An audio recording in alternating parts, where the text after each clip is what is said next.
ఆర్థికంగా బలపడాలని, పైకి రావాలని ఇవాళ నాడు నేడు అమ్మఒడి ద్వారా పిల్లల్ని బాగా చదివించి ఇవాళ ఇంగ్లీష్ మీడియం ద్వారా అంతర్జాతీయంగా కూడా మన బిడ్డలు పైన ఉండాలనే ఇదితోటి చదివిస్తున్న గొప్ప ముఖ్యమంత్రి జగన్మోహన్ రెడ్డి గారు అని చెప్పి సందర్భంగా తెలియజేస్తున్నాను. ఈ రకంగానే ఈ కోవలోనే మనం అందరూ రేపు రాబోయే ఎలక్షన్స్ లో మరి పెద్ద ఎత్తున మనం చూడాలని చెప్పి మనస్ఫూర్తిగా కోరుకుంటూ మరి ఇంకా చాలా మంది మాట్లాడాలి కాబట్టి నేను సెలవు తీసుకున్నాను. జై భీమ్, జై భీమ్, జై భీమ్. ధన్యవాదాలండి. వేదికకు రైట్ సైడ్ టవర్ ఎక్కి ఉన్నారు, వారిని దించవలసిందిగా అక్కడ ఉన్నటువంటి పోలీస్ సిబ్బంది వారిని రిక్వెస్ట్ చేస్తున్నాము.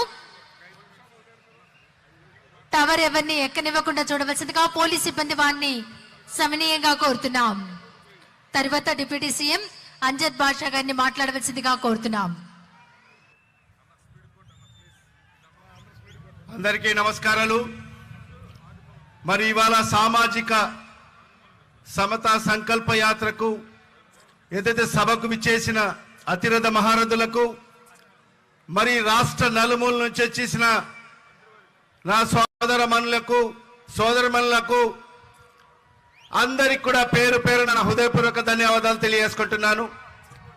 మరి ఈరోజు ఆంధ్ర రాష్ట్రంలో ఒక సువర్ణ అక్షరాలతో లిఖించదగ్గ రోజు ఈరోజు కులాలకు అతీతంగా, మతాలకు అతీతంగా ఈరోజు అందరి కూడా ఈరోజు ఒక పండగ రోజు అని చెప్పి కూడా ఈ సందర్భంగా మీకు అందరికి కూడా తెలియజేసుకుంటున్నాను. గతంలో ఏ నాయకుడు ఆలోచన కూడా చేయనటువంటి విధంగా మరి రాజ్యాంగ నిర్మాత డాక్టర్ బాబాసాహెబ్ అంబేద్కర్ గారి 206 అడుగుల నిలువెత్తి విగ్రహాన్ని మరి ఈరోజు విజయవాడ నడిబొడ్డులో మరి ఈరోజు ఏర్పాటు చేయబోతున్న మన అందరి ప్రియతమ నాయకుడి రాష్ట్ర ముఖ్యమంత్రి శ్రీ వైఎస్ జగన్మోహన్ రెడ్డి గారికి ఈ రాష్ట్ర ప్రజల తరఫు నుంచి నేను కృతజ్ఞతలు తెలియజేసుకుంటున్నాను. మరి ఏనాడు కూడా